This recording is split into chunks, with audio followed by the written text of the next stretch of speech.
Hello and welcome to the Bookish Rambles podcast. My name's Holly.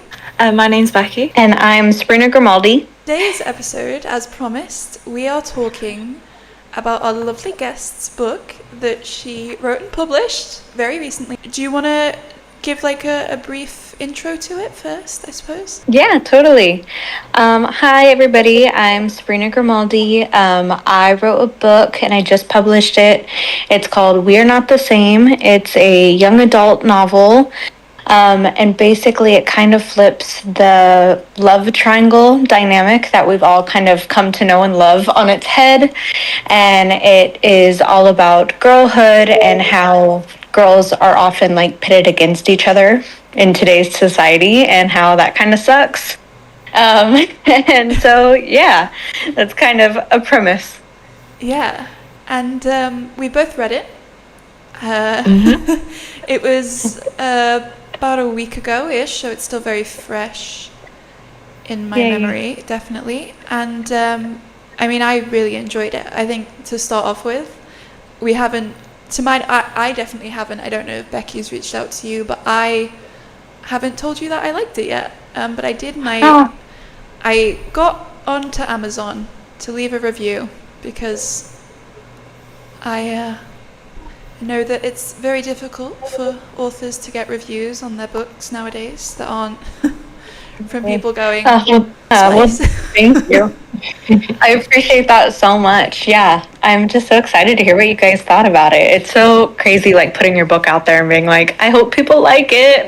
Oh, and the thing is, as well, we're all authors. You're the only one of us who's currently published. Yeah. I guess we have a few questions, I guess, for later on, for about just generally you and being a writer and whatnot. But I think specifically to begin with for the book, I want to talk about the main characters and their dynamic. Cool. I think women first, the ladies, but then we also wanted to talk a little bit about the main guy, because as you said, it obviously turns it on its head, the whole love triangle, these women are competing thing. But they do start competing. That's how it starts, is they're both a bit weird with each other, a bit, I don't want to say catty, but Totally. Yeah, and I will say, just say the word bitchy, because that's what it is. That's what it was. Totally. Don't sugarcoat it.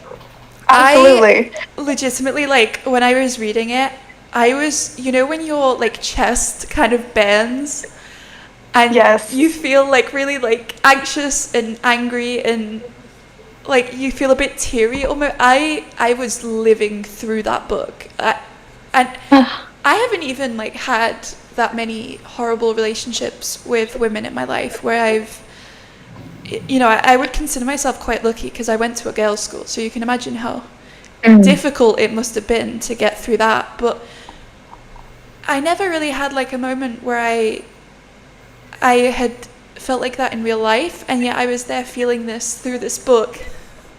Well, I'm so glad to hear that. Not that I made you feel that way, but also that I made you feel that way, because that was really what I was hoping for. Yeah. Is to kind of dive into these weird games we've kind of been taught, these weird, unspoken and kind of uncomfortable ways we've kind of been taught to treat each other. And I was really hoping to invoke those feelings. So I'm glad to hear that. Yeah, it definitely.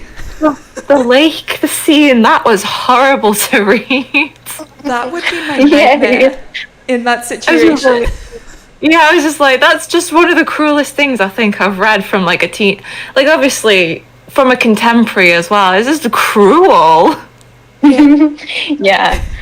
I think totally. It for me as well, something that I really liked is that it's dual perspective. So we hear it's Aspen's perspective when they meet for the first time. So it's Aspen and Matilda, but Matilda's Matty. Now I will say, it made me want to listen to the song Matilda by Harry Styles, but I haven't listened to it yet. So I don't Amazing. know. I'm so glad. I don't know what it's actually like yet, but Matilda, that is mentioned in their first meeting, where it's kind of like a not like other girls moment where she is like, Totally. imagine bringing up Harry Styles. Right. And I think that is really interesting to me because you obviously the whole book is about breaking that sort of stuff down and about her realizing basically that she was jealous not because she was really jealous but because she felt like she should be. And Right. I think that And kind like of, yeah.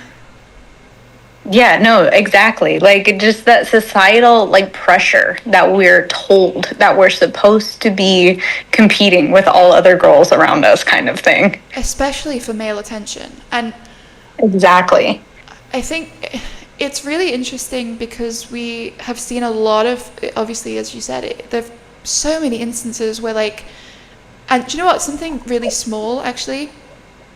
I liked that the mean girl, shall we say, in quotes, Mattie was the brunette.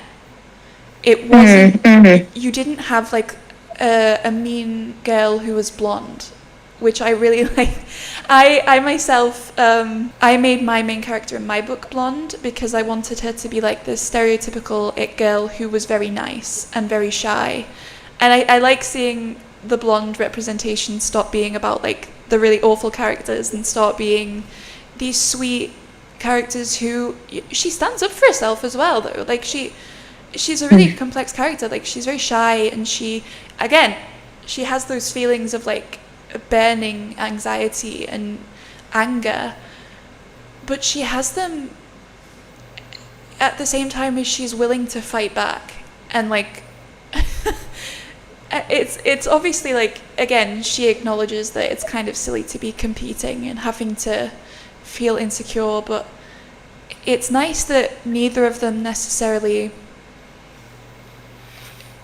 they're not necessarily stereotypes, which I like because you've got this whole thing of like breaking down what women are expected to be, and I think you did that even with the characters on like a small scale. Oh, thank you. I really appreciate that. And I kind of wanted to like mention that too, because there's a moment where, Maddie and her friend Marion are kind of like talking about it, and they're like, well, she is blonde, like she, it's in her DNA. Yeah. And I really did want to point that out, that like there's just stereotypes upon societal pressure, upon, all these layers of what we're supposed to be and how we're supposed to be seen. And I really just wanted to break it down and show that it's not usually the case. I don't know if it's ever really the case. Yeah, it definitely doesn't have to be. Exactly. And I think as well, on the instance where they're talking, you have that with a few characters, and I like that, Aspen is, first of all, she meets these people for the first time. They're her boyfriend's friends. She's really starting to get serious with this boyfriend. She can sort of see herself with him for a really long time, and she meets his like childhood friends that he spent every summer with, and it's obviously a huge deal. And then she feels herself mess up and make a comment that could be seen as like her being really shady. And it is taken that way, but you see that she doesn't mean it. You see that she is reassured by her boyfriend. And you then have this friend group that is like instantly on Mattie's side. Because she, as far as they're concerned, she is their friend first and foremost. And if this girl's being rude to her, and so even though it's all a misunderstanding, they side with this girl and torment the other one a little bit and talk badly about her behind her back. And it obviously is addressed. Again, I like that. I like getting closure on stuff like that, because I think that those side dynamics, those like side characters who are pretty important, I hate when you just are expected to understand that they've made up. Yeah. I hate that. The lack of closure really drives me a bit nuts, to be honest. But Totally.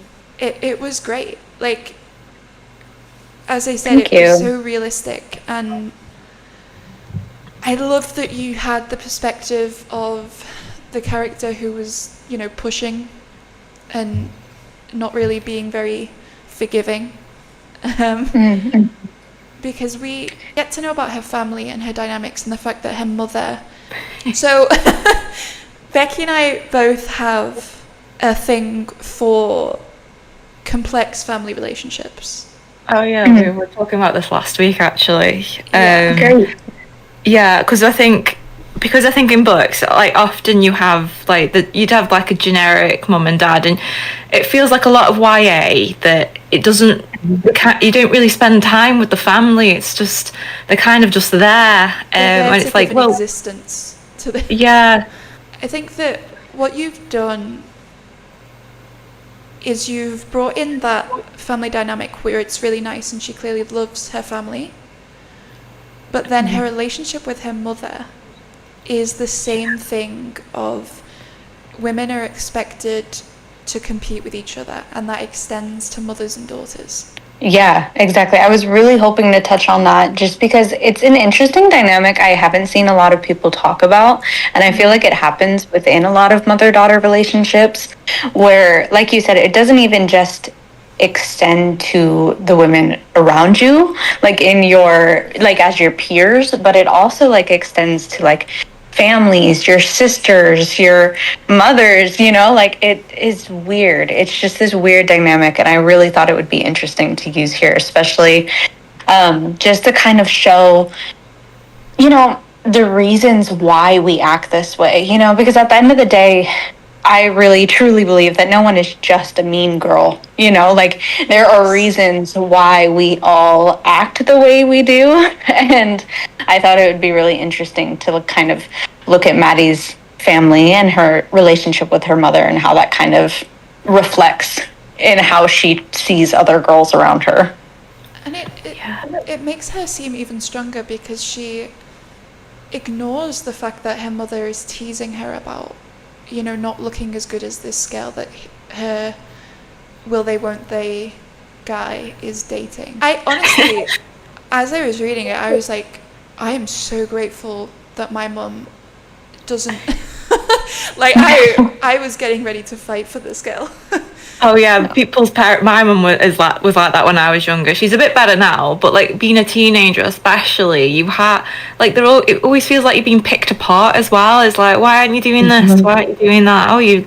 And then they'll turn around in 360 and say, oh, you look really pretty. It's like, you're the reason I have these issues. You see, right. Even on like my mum always thought I was really pretty and like always told me and whatnot. But the few comments that she would make if I was like a little bit messier one day, like if my hair hadn't been brushed and I'd been out in the wind for it sort of thing, the little comments she would make just about that, they would be the ones that would be more likely to stick. And I cannot imagine the pressure that it must, because like her mother is encouraging her to be that way by making her insecure in herself, but also in uplifting this other girl and even her own self by neglecting her child. And you know, you then have her friends who are automatically on her side and they're saying, you know, I thought it was really interesting that conversation that they have after the parade where she's made her faux pas and then she Matty goes to her friend group and they've already met Aspen and they thought she was nice, but then upon hearing what she had said, it switches up immediately. And I think, first of all, that's very realistic. I think that when someone seems to hate your friend and not respect your friend, you do get protective of them. And totally, like it was very, it didn't feel like it was like a plot device type thing, you know, it didn't feel forced conflict, which was very nice, but it did also feel very heartbreaking for especially like the scene where she has to take a mystery shot and she's feeling so ill and you know she's in this strange place for the first time and she's surrounded by these people who she knows doesn't like her, and her boyfriend is just starting to register that maybe these people don't like her. And Right. it, I really wanted to show how oblivious young boys can be to it too, because in the way that young girls are taught it, young guys really aren't. And I feel like there's been so many situations in my personal life and that I've seen people talk about on the internet where it's like, did you see like what that girl just said to me? And they're like, what? She was so nice. Yeah. What are you talking about? And I was like, that needs to be in here because they're not taught to be catty like this. It just goes right over their heads. And I thought that was just, I don't know, it felt important for me to include. No, I think that is huge because it's a part of, it's like when we talk about toxic masculinity, for example, I think that a lot of men are aware that toxic masculinity is when you have these men who put other men down for being less traditionally masculine in the things that they do, the clothes that they wear, all that sort of stuff, where they make people hide their feelings and stuff. Like, there's some very obvious things that it becomes very clear very quickly, whereas with women, obviously these feelings are part of the patriarchal way in which women are pitted against each other by men, because men look for like the best partner, and the best partner is often a young, attractive woman, whereas with women, women don't necessarily care as much about the age, they don't necessarily care as much about the physical appearance, as long as they find a partner who has a good personality. And so women are taught to value themselves off of the things that men value them off of, and it's not even like enforced by the men anymore, it's enforced by the women. And so men don't understand it because we're doing it ourselves, and they don't really understand that these comments that seem on a surface level very innocent are actually very rude. And Exactly. it's the tone, Like this unspoken language that is only heard by women. Yeah. I think it was so interesting to see that written down, because it's one thing to see it in films. I think Mean Girls is one that does it quite well. Right. But then again, that doesn't divert the trope that uses it like to full extent. But it's nice to see it written down, and then to see it actually acknowledged and called out by the people doing it. And I think that's why it's very refreshing for a grandma to be the kind of benefactor of her, making her see reason, basically. Because she's someone who's obviously gone through that already, and she's like, I've already seen the system, and we need to change it. Yeah. She calls her granddaughter out. She does, yeah. She's like, look, I don't think that you are attracted to him as a person. I think that you just don't want to lose. That was... Exactly. I love that. I love when, again, I think it's nice that there was a positive role model. One who was like, good things came out of this. It was hard, but because I think that's the main thing really, is that relationships like that are difficult, but they're so worth it if you can get past that, like the instinctive, the thing that's drummed into all of us, push past it, and it'll become second nature to be like besties with this person. Because I think when people dislike, I've had one relationship that was kind of like this. It wasn't like it in the sense that it was like specifically with women, but that relationship, we spent like 1 hour together where we were just alone, basically. Very similar to the scene where they're doing, is it called Sardines? I can't remember. Yeah, okay. So they're playing sardines and they're together in an enclosed space. And I had a moment like that where we were just these like walls where I was like, I don't think this person likes me, and she didn't like me that much. We ended up being very close after that, and we spent like a lot of time together, and even now we're still friends. And I think that I love that. It really is like the hardest part is to just be a bit uncomfortable for a while. Get the conversation out of the way. Totally. And I totally agree. I've had a lot of relationships like that, especially in high school. And I feel like a lot of the times when I've been like, why don't I like this person? Like, why is my first instinct not to like this person? And I feel like a good majority of the time it was some sort of jealousy. And it was like, it took a lot of unpacking to be like, oh, that's why I have this immediate gut reaction of not liking this person, is because they have some sort of trait that I wish I had, or there's something about them that it's just making me jealous and is making me want to be not like them, even though when you really look at it, it's like, oh, actually I do like them so much that it's becoming this thing that I don't like them, if that makes any sense. Like, you like somebody so much that you feel like almost that they're better than you because of how much you like them. Like, you misinterpret those weird feelings, and it's so nice to see that and to see it dissected. And they obviously, we do spoilers in these, they do get together as friends. I don't know why I said get together. It's not a romance between them, but it is about their friendship before anything else. And I think that it's nice watching them, especially it's so nice watching Aspen continuously give this girl chances and be willing to forgive. And it's so nice watching both of them be willing to like apologize and own up to the fact that they did deal with it badly. In some cases more than others. Yeah, for sure. I think I would have been a little more annoyed perhaps than Aspen was if I got pushed into a lake by my teammate. So I was interested in, like, because obviously with their dynamic, what made you come up with their names and the ideas for their characters? Yes. Yeah, great question. Honestly, it was just kind of one of those things that happened.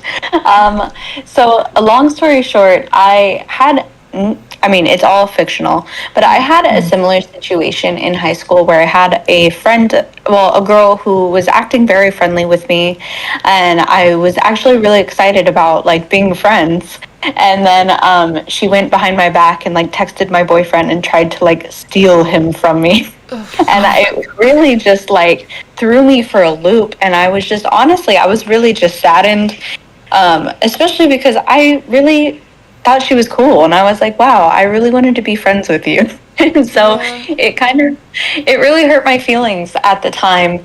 But then at the time I was so young, I was in high school, and once again my friends were kind of backing me up once I told them about the situation. And it just, you lean into it in the way that society wants you to. And we're stalking her Instagram and talking about like, well, am I prettier than her, is she prettier than me, like doing all the things that we're taught to do basically.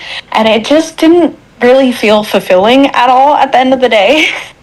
And that situation has just like weighed on my heart for a really long time. And I just have always been interested in the dynamics of love triangles in general. And I feel like we've come so accustomed to like love triangles. And I've just never seen them flipped on its head like this, where you kind of see the reasons that the two people are competing and kind of like what's in their heart and what is making them act this way. Because at the time I just couldn't get over it. I was just like, why would she do this? Like, what would make a person act this way? And I just couldn't believe that she was just this evil, horrible person. So I was like, there has to be something there. So I don't know, this idea has just weighed on my heart for a really, really long time. And then it just slowly turned into a book, and I just kept writing and adding to these characters and kind of figuring out what their specific motives are and what makes them tick and what makes them so compelled to compete against each other. And it just kind of spiraled into this thing. See, do you know what? I just thought of something. Because first of all, that experience, I think it's completely understandable that you would want to dissect that and turn it into a book where you could, I don't know, express those feelings, but also teach people not to do that and why not to do that, and to question why they may feel like doing that. Yeah. And I think Yeah. the love triangle thing, when you think about it, a lot of love triangles where the other person ends up getting along with the person that they're competing against, they're men. A lot of, Absolutely. like, for example, the thing that came to my mind was like the Hunger Games, where Gale and Peter, they have like a chat, Right. where Gale basically is like, look, I never stood a chance, mate. Yeah. I just think, like, you don't get that with the women, usually. You don't get any of it, basically. Yeah, exactly. I know. I was just thinking so much about love triangles and how, I don't know, they're everywhere. And I mean, I feel like a lot of the times it is two guys, one girl, but sometimes it isn't, you know? Yeah. And I was even thinking back just the history of love triangles and how this has been going on forever. Like, I don't know.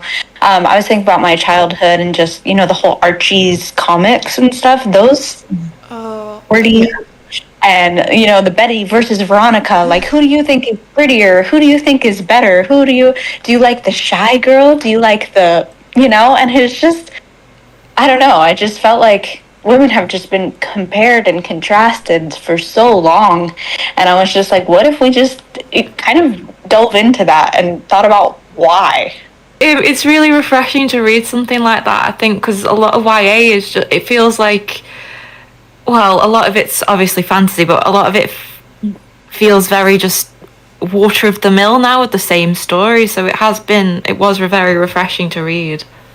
Thank you. it's very singular as well. Like, it's usually from the perspective of the victim in the situation, like the person who Right. is totally innocent and you can root for them. And then you end up hating the other person involved because you're supposed to, you're supposed to think Right. this person has no redeeming qualities. And Exactly. I think I love that you had them both think, this person's so cool. This person's so Right. pretty. And, like, this person's the kind of person I would be friends with if it wasn't for... And it's like, how many women have felt that way? And then Right. kind of ignored that because they're not supposed to be friends with them. It's so... Right. You did just such a good job with the the dynamic between them and the way that it was sort of explained why they feel the way that they feel, and especially like the guilt that she doesn't finish tormenting Aspen, but she still is able to acknowledge that maybe she shouldn't have pushed so far. And Right. I think it's really nice that you have like that slow build from, well, maybe she meant it as a mistake. Maybe I'll just get revenge anyway. Maybe I shouldn't have done that. And then, because it doesn't come out of nowhere, basically. Like, the resolution feels very genuine. Thank you. I'm so glad. Yeah, I didn't want it to like wrap up too quickly, but I also didn't want to drag it out too long, Yeah. It was a hard balance. You don't want to solve the women issue in about 5 Exactly. pages, but obviously... Right. Yeah. Exactly. I did feel like the pacing was good, and honestly, I read most of this in one sitting. Like, I think it was technically 3, because my reading habits were absolutely shocking this month. It was one of those books where I stayed up late. I was messaging, actually, because we tend to talk a little bit about the books that we're doing for the podcast, obviously. Yeah. So I was messaging, and I was like, yeah, I'm just, reading. And then I don't honestly know what time it was, but I think it was probably around like 3 a.m. because it was the week that I stayed awake till 6 in the morning, which wasn't the reading day, funnily enough. Oh, boy. I watched half of a film and then stayed awake for 4 more hours. So Wow. I had a very weird sleep schedule, so I did crank through about 150 pages from about 11 o'clock. So I don't even know, because as well I had to take breaks because I had a cat with me. Oh. So it was one of those reading experiences that I remember very vividly because of the way that it made me feel. I had to take a break because of how riled up I was getting. I was starting to feel anxious myself, as I said. Which, huge compliment, by the way, because I am heavily medicated for my anxiety. So, Oh, well, thank you. You pushed through that. Hey, I did it. But it genuinely, it was one of those things where I was like, I'll just read one more. I'll just do one more. And then I was like, no, I am really tired now. I can't read words on a page. Phone about 5 centimeters from my face. Yeah, and you don't read a lot of YA either, so like the fact that you've managed to make Holly read more YA is really impressive. The last 3 YA books that I can remember reading, besides like obviously Sunrise on the Reaping, right? I think legitimately is both of your books and then Sophie's book. Oh yeah, nice. Keep it in the novel bound family. Yeah. Literally, that is, I think, it in terms of the ones that I've read all the way through. So it's a pretty big compliment from me because Thank you. The way that I describe it is that I've aged out of YA typically. Yeah, absolutely. And it was definitely very weird for me to be back in a teenager's headset. But it, as I said, like it did feel, because we don't age out of that stuff. I think even when you are consciously fighting against it and you're consciously questioning why you feel this way, you end up still having moments where you feel a little bit jealous. Because why don't I look like that, you know? Or, oh, I wish I could wear clothes like that. Or I wish that, especially with like celebrities who have these gorgeous girlfriends and you just think, they wouldn't even look at me. Like, there's like those little things that I think loads of people experience where even as a full-grown adult who knows that this is all, complete nonsense that we just have been told to do, it's hard to get rid of it. And so I think it's one of those books that the theme sticks with you. Well, I'm so glad to hear that. Yeah, I really wanted it to be, I thought it was really important for it to be YA because obviously so much of this occurs in high school, and I feel like it's a book I would have really needed in high school. But at the same time, I was really hoping that it would kind of get to a wider audience because, like you said, even now, I mean, I totally have moments of just jealousy or, even just seeing somebody who I think is beautiful and I'm like, oh my God, I wish I could look like that, just even for a split second, even if you're working on internally, turning these things off and like rewiring your thoughts, they're still there sometimes. So I'm really, really glad to hear that. Oh, it's so tough to be a woman. And especially when you're a teenage girl. Like, my gosh, yeah. I legitimately, the reason why I got a fringe cut was because I, as a teenager, suddenly decided that my forehead was too big. And it's like, every woman that I saw, I would be like, your forehead's smaller than mine. You're like that sort of thing where I'd be like, oh, see, and it's like, instead of thinking about ways that you could be better, the book also, the main characters both think that each other are great, but they both think that each other are great in the sense that they think that they're better than they are. So Aspen especially is like, I don't have the body that this woman has, this girl, and she feels like quite insecure. She's a very like modest, cutesy woman who, I keep saying women because they're young girls, which is like a huge plot point, but the young women. Yeah, young women. Yeah. See, this is again, I went to an all-girls school. We were called young ladies a lot. So my perception of all of that's been shaped for me. Like a lot of my classmates were very pretty, like And I'm one of those people who doesn't necessarily, like, I don't look at people and think that they're not pretty. But Right. I think that, as shown in this book, that isn't necessarily a sign that your internal judgments are as they should be. That you can still think that somebody else is very pretty and it be something that causes you distress, something that makes you feel less valuable. And it Totally. I can't explain how seen I felt with some of these like quotes. Oh, thank you. I'm so glad to hear that. And I really wanted to also talk about just like, especially when you're a teenage girl, you can't do anything right. You know, like, you know, like either you're too modest and you're a prude, or you're too out there, you're too loud, you're too annoying, or you're, you know, like called awful names. You know, and it's like, there's just no way to do it correct at the end of the day. So I thought that was really interesting, because I was just seeing a lot of discourse, especially when I first started writing this book. The whole not like other girls thing conversation was really coming about. Yeah. And it was just so interesting to me, because it was like, and also I was seeing a lot of TikToks where it was like, you do this and I do this, we are not the same. And I just thought that was such an interesting concept. And I was like, well, yes, but also no. You know, like, maybe we don't like the same things. Maybe we don't. I don't know if you saw this trend, because you mentioned, I know what trend you were talking about. The one where it would say like, I hope you're happy with that vanilla girl, but this is what you're missing, like, this is what you've left. Yes, exactly.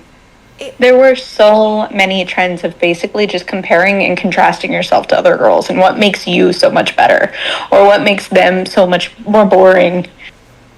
Yeah. And do you know what? I'm so glad I never saw any of that trend. My For You page is literally cats and dogs and weird videos. Amazing. That sounds amazing. I mostly saw people being like, can we stop this trend, please? Yes. Totally. But I think that like there are a lot of people who feed into that, and you even mentioned this in, not in the book, but in your marketing that I've seen on TikTok.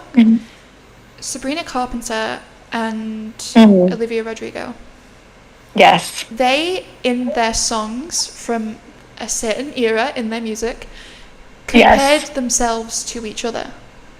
In their songs. And then their fans, even to this day, they get compared. I have seen so many posts lately where it's like, this is how this person does it, this is how this person does it. And it's like, why? Right. Like, it's cute if you just want to show how different artists do different things, but why is it always them? Like, it feels very pointed. Exactly. Yeah, no, that was also a big thing going on when I was first starting to write this book. And I was just like, exactly. Like, why must girls always be compared and contrasted? Why can't we just exist? Or a boy. Simply. You know? Yeah. Simply. Oh, that was, okay. We actually wanted to talk about that. Oh, yeah. The boy. So. Yeah. The boyfriend. I really liked that you wrote a story about a love triangle where the two girls are in conflict, but you didn't make the guy the villain. Yeah, like he wasn't complicit. Like he was accidentally complicit for a while because he just didn't understand it, which we've talked about. But when he found out what was really going on, he was like, look, this is my girlfriend. Okay? Like, you're not going to make me like her less. I'm not going to suddenly ditch her and go out with you. Like, he was very, I don't want to say mature, but he wasn't written to be this, like, I think the film that comes to mind, which I've never seen, so I don't even know how relevant this is, but like John Tucker Must Die or something, where I think that's about like a bunch of exes of this one guy who get together because they're mad at him. And I think like you could have gone down that route. You could have been like, well, these two girls become friends and ditch the guy, but you didn't do that. Right. I respected that a lot. Thank you. I thought that was really important, honestly, because, like we've talked about, obviously, I wanted this to be a story about society and the way that it's this huge societal pressure, and I didn't want it to just be one person's fault. And I felt like if I made Henry this villain, that some people could read it and be like, oh, that guy sucks. And I'm like, no, I Yes. don't want it to be that guy sucks. I want it to be this entire system sucks. I will say you did you did like a quiz where it was like pick a thing and then I'll give you a character from my book. Oh, And yeah. even like as a seasoned reader who has read, a lot of books where there are very healthy relationships even, I still got Henry and then thought, oh. Right. I read the book. I immediately was like, oh, I'm so sorry, sir. I didn't. Fair. But I think, I obviously, at the same time as I was expecting to go into it and be very happy with the relationships that the women had, I was judging the man immediately. Because that is such a normal thing to happen. And I'm so glad that you didn't do that. Not just because I am apparently like him, but because I think that it is something that needs to be talked about. The fact that, men can be clueless, but they can also stand by their girlfriend. Especially, oh my God, okay. The whole, like, women competing with each other thing, that fully extends to mothers-in-law with Yes. their daughter-in-laws. And I think that there's, like, a huge thing where a lot of men are like, well, I support my mother first because she raised me. And then a lot of women are like, well, I'm not going to date a man if he's going to take his mum's side every time over me. And so it was really nice to see him standing up to his friends, standing up to, the way that society had raised him and making sure that his girlfriend was okay. Yeah. And on top of that, I really am just sick of these horrible, toxic relationships being fed to young girls. I don't know if you guys have seen The Summer I Turned Pretty, but I'm not a fan of any of the relationships in that show because I think they are just so toxic and everybody treats each other horribly. And it just, I don't know. It's just, as somebody, I have a younger sister who's in high school.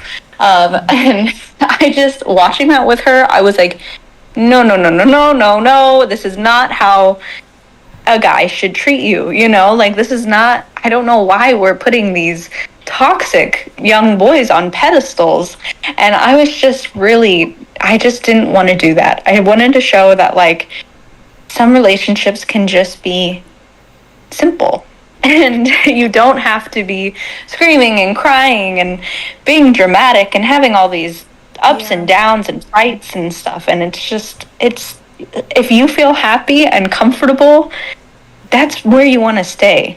And I don't know, that was just kind of a whole side point for me where I was like, one, I don't want Henry to take the sole purpose of being a villain because that will just take away from the overall story. And I feel like some people might miss what I'm trying to do here. And on top of that, this might be a good way for me to show a simple, happy high school relationship that isn't filled with turmoil and toxicity, if that makes sense. Yeah.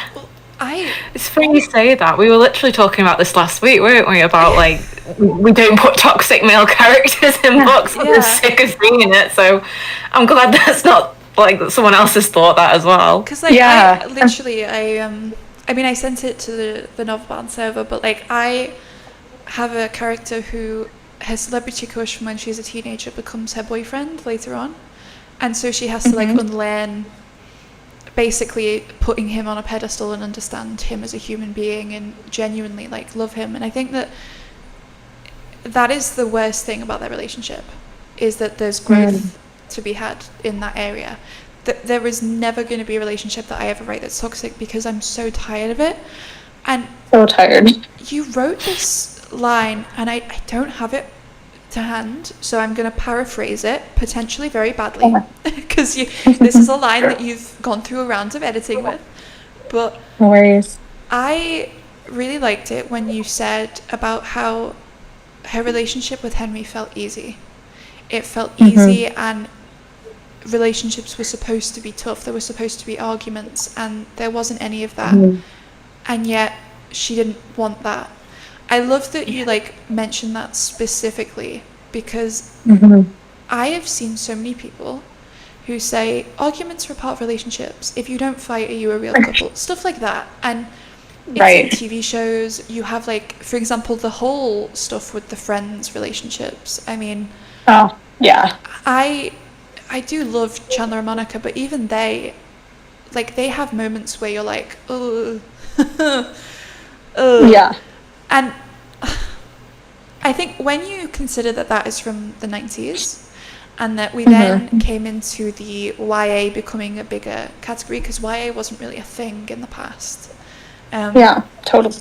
And then we got all of the love triangles, and we got all of the horrible pick-me women in teen fiction, making it seem like it was so cool to hate other women. And I think it's really and nice. so romantic for a guy to treat you horribly. And he treats you badly because he cares, but he's afraid to show it. That's toxic masculinity, babe. That's not Exactly. It's a bad boy trope, isn't it? You know, that bad, on Wattpad, Yes. where it's the bad boy, the rap. It's like, adopted really? by Yes. One Direction.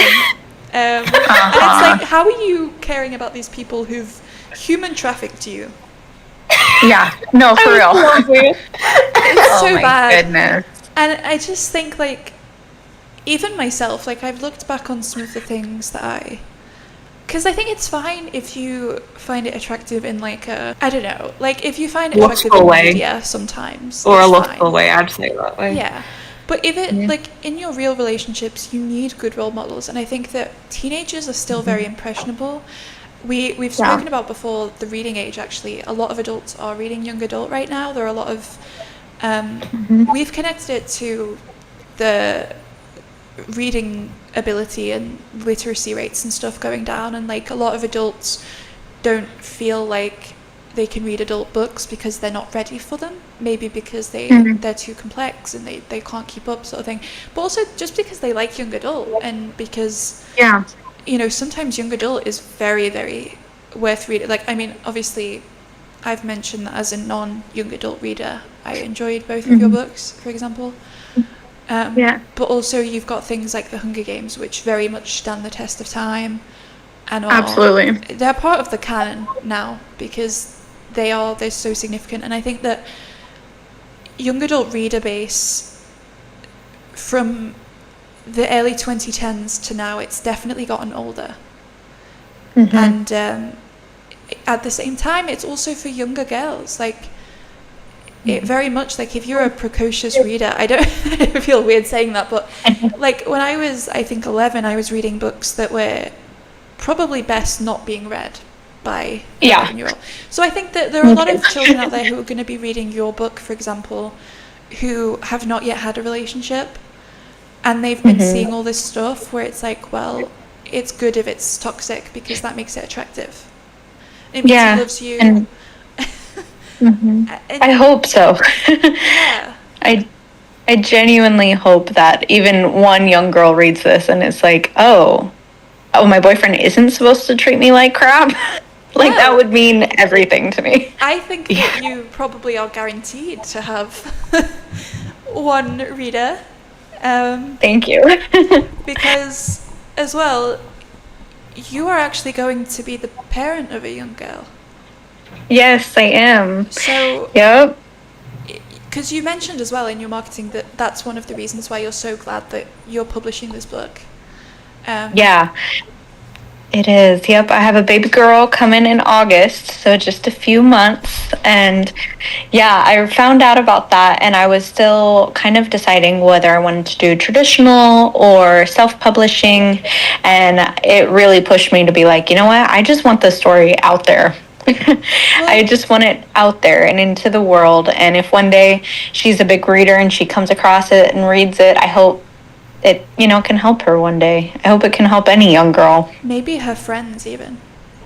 Yeah. It's just so inspiring to know that Thank you. there is a book out there like that. And on the self-publishing situation and the general writing sphere, because we are at the 50-minute mark, Becky is currently in the process of really starting to self-publish later this year. September, probably.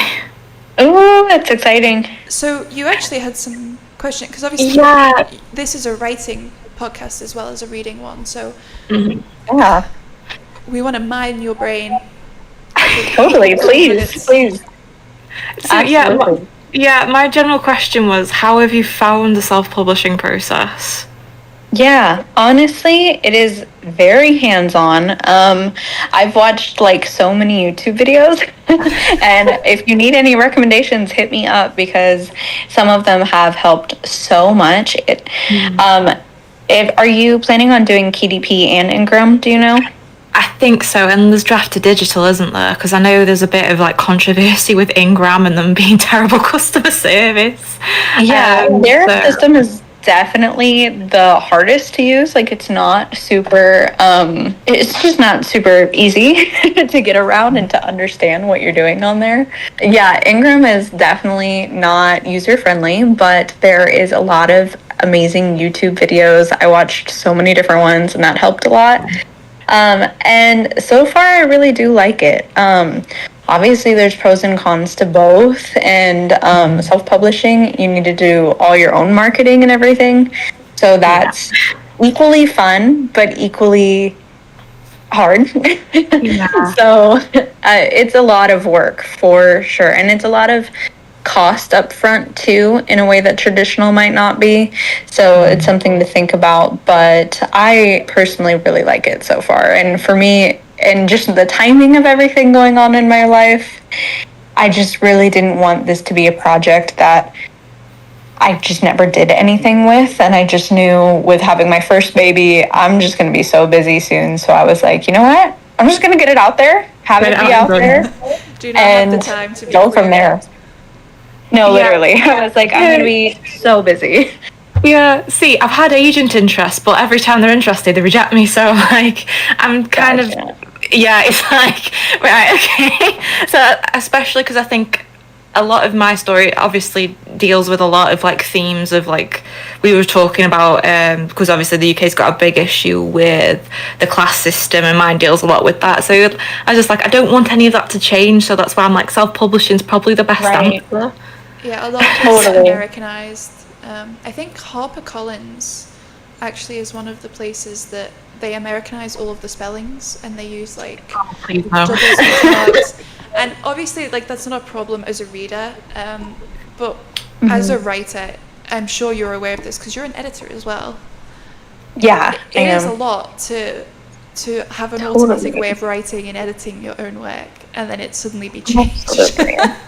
Right, and I've even heard sometimes with UK writing where they change places in the book to make it more Americanized too. That's Girl's Guide to Murder. Not Holly. Yes, exactly. Good Girl's Guide to Murder. They changed the town, didn't they? Yes. Especially because I think that's unnecessary. It's why would you do that? Because people aren't stupid to think that this is. I just don't get it. The people don't get what it is. They can understand the concept of doing an A level.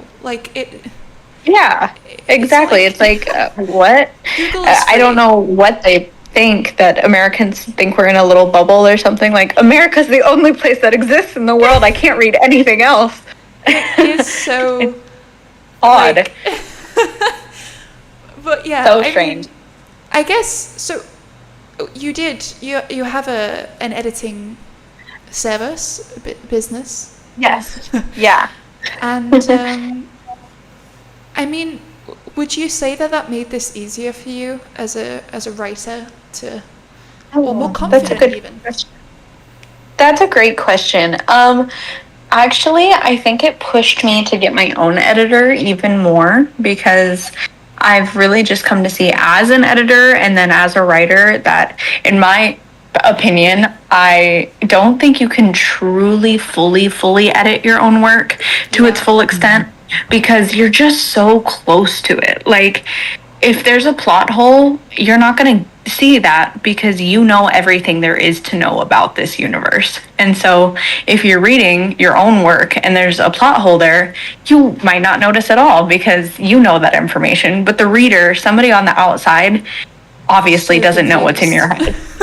So I don't know, just stuff like that. And even just with line editing, like, I feel like at a certain point after you've done your own, of course, your own edits and you've written a few drafts and all of that, there comes a point where you're like, there's only so much I can do. I can't keep reading this over and over.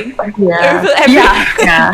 Exactly. And you can also get to this place of like, you know what, I hate this. I don't even like this anymore because you've just beat it into your head so many times. So I think it's just so valuable to step away and have somebody else who has no relation to it step in, read it, and tell you their thoughts. I just, as an editor and then just as a writer, I was like, wow, editing is just a very valuable tool. And I can see that you just can't edit your own book. You need an outside perspective, whether that's beta readers or, you know, a paid editor. You need somebody. We've both done that recently. I had one beta reader and then I've got another going right now because I'm obviously I'm querying agents myself. So I need more eyes on it because like I'm getting rejections, but also I'm gotten a lot of good feedback. So like, what do I need to maybe fix?